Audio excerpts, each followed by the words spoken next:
Kitab nasab yang pertama mengisbat Abdullah sebagai anak Ahmad ada di tahun 880H. Yang mengisbat Alwi baru ada pada tahun 996H. Wah, itu sudah 651 tahun setelah wafatnya Ahmad bin Isa. Bahkan pada abad ke-6, kitab As-Sajarah Al-Mubarakah menegaskan anaknya Ahmad hanya 3, Muhammad, Ali, dan Husain. Maka pengakuan bahwa Ahmad bin Isa mempunyai anak bernama Ubaidillah Abdullah ini batal sesuai ilmu nasab. Maka dari itu nasab Ali tidak bisa disebut nasab sahih. Klasifikasi nasab menurut ahli nasab. Dalam buku tersebut, Hanif DKK mengatakan, Imaduddin selalu berteriak lantang bahwa nasab Ba'alawi adalah nasab batil dan mardud.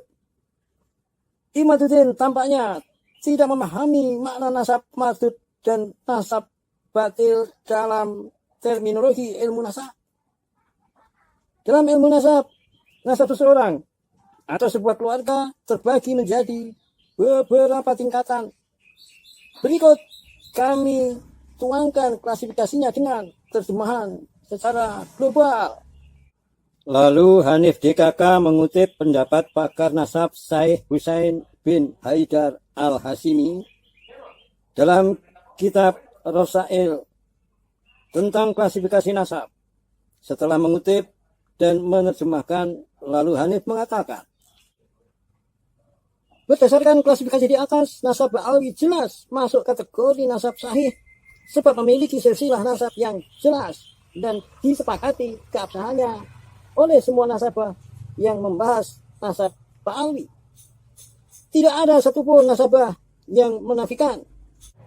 Status Ba'alawi sebagai nasab pun sahih dinyatakan oleh banyak ulama sebagaimana telah kami uraikan di bab 1.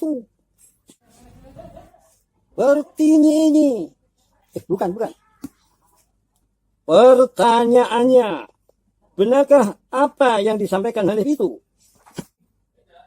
Apakah ia menjelaskan detail setiap kalimat yang ia kutip dari kitab Rasail sehingga pembaca bisa juga memahami walau ia tidak memahami bahasa Arab? Atau ia hanya menerjemahkan lalu mengambil kesimpulan sendiri tidak sesuai apa yang dimaksud oleh pengarangnya sendiri? Untuk asas keterbukaan, mari kita kutip utuh apa yang ada dalam kitab Rasail, lalu penulis akan jelaskan kata per kata yang penting untuk dijelaskan agar apa yang diinginkan oleh penulis kitab itu sesuai. Lalu pembaca bisa bandingkan dengan apa yang ada dalam buku Hanif DKK tersebut. Mari kita mulai.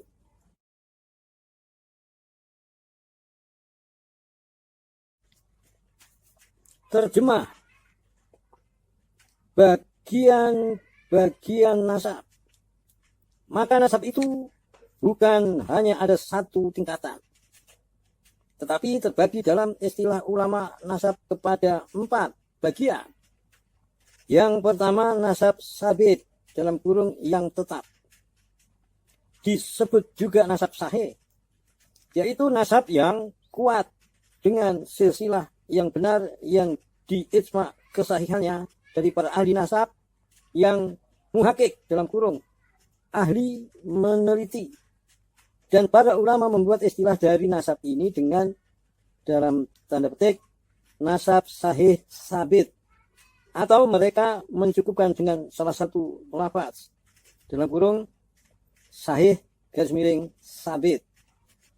Perhatikan, nasab yang sahih itu mempunyai syarat dia silsilahnya harus benar diijma kebenarannya oleh para ahli nasab. Sekarang kita tanya, mana ulama nasab pada masa Ahmad bin Isa yang mengisbat Ubaidillah sebagai anak Ahmad? Tidak ada. Kitab nasab yang pertama mengisbat Abdullah sebagai anak Ahmad ada di tahun 880H. Yang mengisbat Alwi baru ada pada tahun 996H. Wah, itu sudah 651 tahun setelah wafatnya Ahmad bin Isa. Bahkan pada abad ke-6, kitab As-Sajarah Al-Mubarakah menegaskan anaknya Ahmad hanya 3, Muhammad, Ali, dan Husain. Maka pengakuan bahwa Ahmad bin Isa mempunyai anak bernama Ubaid garis miring Ubaidillah garis miring Abdullah ini batal sesuai ilmu nasab. Maka dari itu nasab Ba'alwi tidak bisa disebut nasab sahih. Lalu Kiai Imaduddin menampilkan kutipan lagi dan terjemah bagian kedua nasab masyhur, yaitu nasab yang masyhur dan terkenal antar manusia, apalagi di antara kabilah itu sendiri, tetapi mereka tidak diketahui dari mana ketersambungan nasabnya dalam kabilah itu. Kabilah itu mengakui nasab mereka dan tidak ada jalan menafikan, walaupun tidak ada susunan silsilah yang menyatakan hubungan itu. Dan tidak pula ada nama-nama yang mengarah kepada sebab-sebab. Bagian kedua ini dan yang sebelumnya tidak bisa membedakan keduanya kecuali ulama nasab. Kalau tidak dua bagian itu dianggap satu bagian menurut ulama lainnya. Dan perlu diketahui bahwa kemasyhuran suatu nasab terkadang tidak asli. Yaitu ketersambungan nasab itu terkadang karena ia sebagai aula dalam kurung mantan budak suatu kaum, bukan benar-benar keturunan mereka. Terkadang pula nasab itu karena adanya asimilasi dengan suatu kaum, atau karena ia tetangga kaum itu, dan kepentingan para ahli nasab yang muhakik adalah menjelaskan dengan terang benderang semua itu dengan dalil. Bagian ini disebut juga dengan nasab sarih. Seperti ucapan ahli nasab bahwa Adnan sarih keturunan Ismail dan sesungguhnya Nasar bin Ma'ad sarih anak Ma'ad. Perhatikan, nasab masyhur itu adalah nasab seseorang yang dikenal di antara manusia tersambung kepada suatu kabilah, tetapi ia tidak mengetahui jalurnya. Kabilah tersebut mengakui bahwa orang itu bagian darinya walaupun tidak diketahui silsilah atau nama-nama nasab yang tersambung kepada kabilah itu. Seperti kemasyhuran Adnan sebagai keturunan Ismail, semua ahli nasab sepakat bahwa Adnan adalah keturunan Ismail, tetapi mereka tidak mempunyai urutan nama-nama yang sahih yang menyambungkan Adnan kepada Ismail. Apakah nasab Ba'alwi termasuk kategori nasab masyhur? Tidak. Karena Ba'alwi mempunyai urutan nama-nama yang menyambungkan mereka kepada Ahmad bin Isa, tetapi urutan itu tertolak kitab nasab abad ke-6H. Jadi, Ba'alwi itu tidak termasuk kategori nasab masyhur, tetapi masuk ke dalam kategori nasab dalam tanda petik mardud, dalam kurung tertolak, yang nanti akan diterangkan. Kiai Imaduddin mencantumkan kutipan lagi dan terjemah. Bagian ketiga adalah nasab makbul. Titik 2, yaitu nasab yang ditetapkan oleh suatu kaum pemegang otoritas dari sebuah kabilah, tetapi dinafikan oleh kaum yang lain dari kabilah itu. Maka isbat dan nafi kedudukannya sama. Keduanya dua arah yang berhadapan dan berlawanan. Maka nasab ini kemudian disebut nasab makbul karena kesamaan dalam kurung dalil antara kedua yang berlawanan. Dan karena pertentangan ini dari dalam kabilah yang memiliki otoritas itu sendiri, bukan dari kaum lain.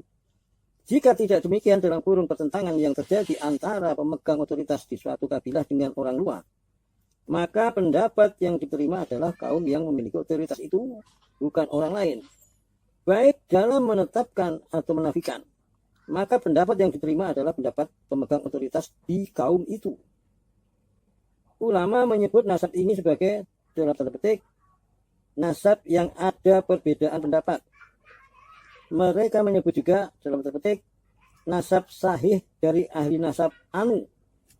Ini adalah yakni bahwa nasab itu sahih menurut ahli nasab ini dan tidak sahih menurut ahli nasab yang lain.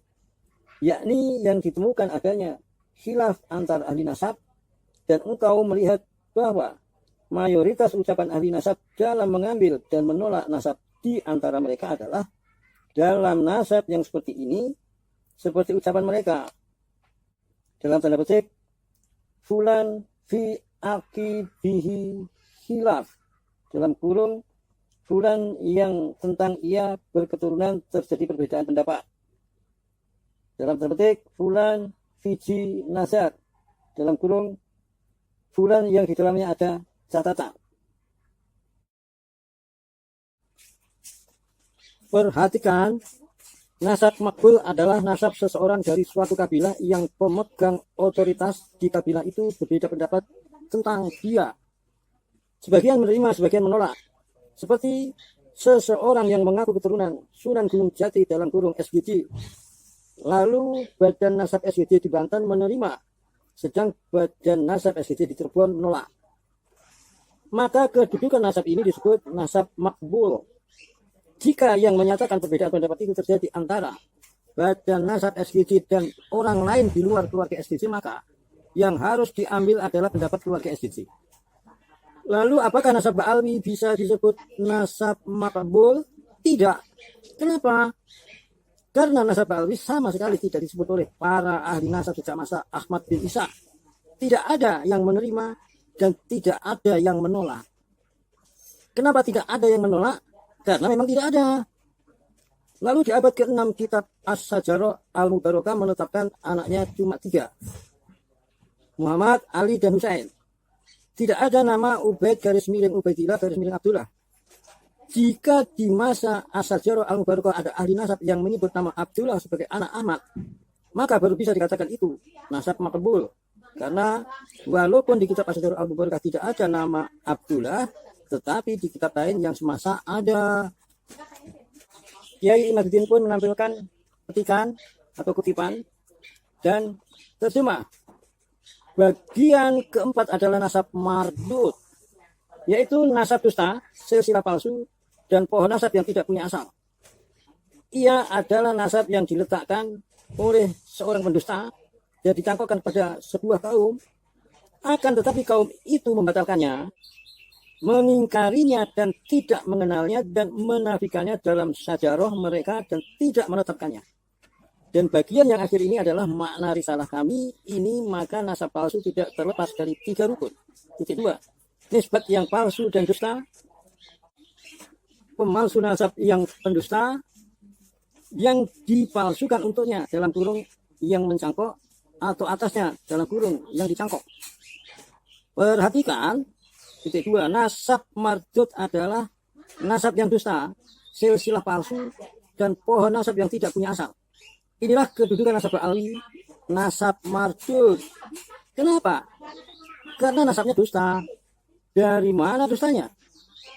Karena tidak ada ulama mencatat nasabnya sejak masa Ahmad bin Isa sampai mereka mengaku di abad ke-9H, setelah 550 tahun. Di sisi lain yang dicatat di abad ke-6H, anak Ahmad bin Isa 3, Muhammad, Ali, dan Husain. Sedang mereka mengaku keturunan Ahmad bin Isa yang bernama Ubaid garis miring Ubaidillah garis miring Abdullah. Jelas itu nasab yang diciptakan tertolak oleh kitab nasab abad ke-6H.